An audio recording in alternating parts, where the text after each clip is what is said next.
V zápase 22. kola 4. ligy skupiny Sever sa stretli priebežne predposledná Levoča v bielých dresoch so 6 medzilaborcami v čierno-bielej kombinácii. Priepastný 24-bodový rozdiel favorizoval hostí, ktorí aj podľa slov ich trénera boli prekvapení herným prejavom domácich, z čoho možno predpokladať, že svojho súpera tak trochu podcenili. Levočania po minulotýždňovej prehre 0-4 v Ľuboticiach mali čo naprávať a tak po úvodnom rozťukaní sa pridali na dôraze a prvý výsledok sa dostavil už v 5. minúte. Všetko začal Šimonič, ktorého centrovanú loptu Šimo volejom poslal do brány, no až odvrátenú loptu, i keď na druhý pokus premenil na vedúci gól Levoče. V 12. minúte sa do šance dostal Šimonič, no pokus mu nevyšiel. O minútu neskôr sa situácia zopakovala. A ani do tretice po prihrávke Kašpera loptu do siete nedostal. V zápäti vystrčili rožky aj hostia a pekný priamy kop likvidoval brankár Braňo Široký, ktorého tréner domácich Chovanec povolal z juniorky. Domáci následne otvorili veľkú ofenzívu s cieľom dobiť bránu Medzilaboriec, čo deklarovali množstvom streleckých pokusov, no väčšina z nich končila na brankárovi Šuľákovi alebo mimo jeho svätyne. Jeho náprotivok, aj keď nie tak často, tiež ukázal svoj postreh. Úsilie domácich bolo odmenené gólom na 2-0 v 29. minúte, keď Michal Kašper hlavou poslal Závodského center k pravej tyči.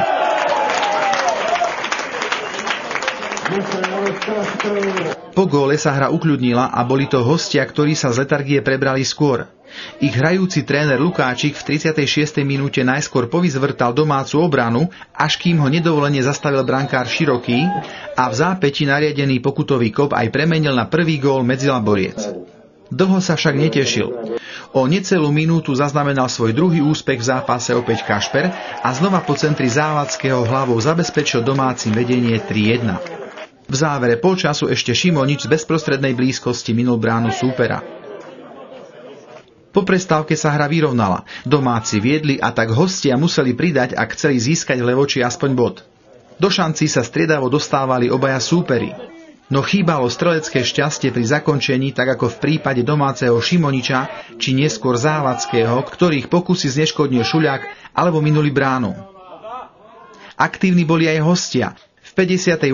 minúte mohli znížiť, no pre odmávaný offside ich gól neplatil a ďalší ich pokus likvidoval Široký. O 5 minút neskôr Šimovú krížnu strelu vytlačil brankár hostí na roh a nepochodil v zápäti ani Šimonič. Tlak domácich sa stupňoval a takmer každý útok končil strelou na súperovú bránu. Chýbalo však málo tak Závodskému ako i Šimoničovi, aby z ich pokusov rezultovali góly. Diváci sa napokon dočkali v 71. minúte, keď po centri Šima z rohového kopu završil svoj hetrik Michal Kašper a opäť hlavou.